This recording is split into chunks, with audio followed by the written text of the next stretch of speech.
ল্যাংড়া ল্যাংড়া হাঁটতাছে, শোলো অনেক আঘাত।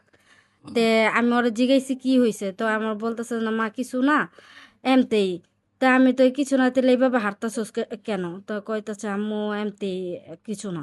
তা আমার মেয়ে আমার কিছু বলে টলে নাই। তে শনিবার দিন তা আমি ঘরের কাজ কাম করে রান্দা বেড়ে মনে করেন যে ওর আব্বুরে খাবারটা দিয়েছি, পরে ওর আব্বু আমার বলতেছে যে আহো আমিও তোমার দুনেলা ভাত খাওয়া দেই, খাওয়া। তা আমি কইতাছি না, আমি রাঁধছি বাড়ছি, তা আমি গাও গোসল দিয়ে তারপরে আমি খাওয়া দাওয়া করবো।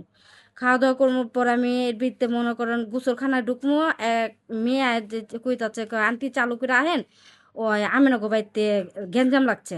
তে দৌড়ায় গেছি পরে কইতাছে যে পরে আমি যাই যে আমার মাইয়া কান্তাছে সমানে। তা আমি কি হইছে? পরে কইতাছে মা আমার লগে তো এটি এটি হইছে। আমি কি হইছে? ও মা আমার এই কজনে মিলে আমার এই কাজ করছে। আমি মনে করে হই না, মনে হয় যে আকাশটা আমার মাথায় ভাঙ্গা পড়ছে, যে আমি জীবনে ভাবতে পারি নাই যে আমার মেয়ের সাথে এই ঘটনাটা ঘটবে। তা আমি মনে করেন যে এই বিষয়ে মনে করেন যখন আসামি নিয়ে গেছি, তা থানার লোকেরা কেন বলবে যে পারিবারিক সমস্যা, যেটা ধর্ষণের সমস্যা তা না বললে তারা আমাদের শিখা দেয় যে বলবা পারিবারিক সমস্যা। কেন আমরা পারিবারিক সমস্যা বলতে যাব? আমার মেয়ের সাথে এই ঘটনা ঘটছে, আর আমার মেয়ের যারা যারা ধর্ষণ করছে তাগো জানি শাস্তি চাই।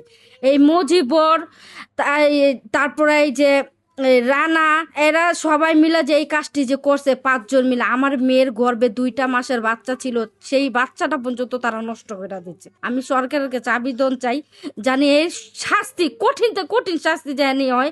আর আমি সব মায় গোজেন এক কথাই বলি, যার যার সন্তানটা ধর্ষণ হয়েছে সব মায়ের আজ্ঞায় আসো, আইসা সবাই সরকারের কাছে আবেদন জানাও জানি এটা শাস্তি জানি হয়, এই ধর্ষণকারীদের জানি শাস্তি হয়, তার কেউ জানি ছাড়া না জানি না পায়।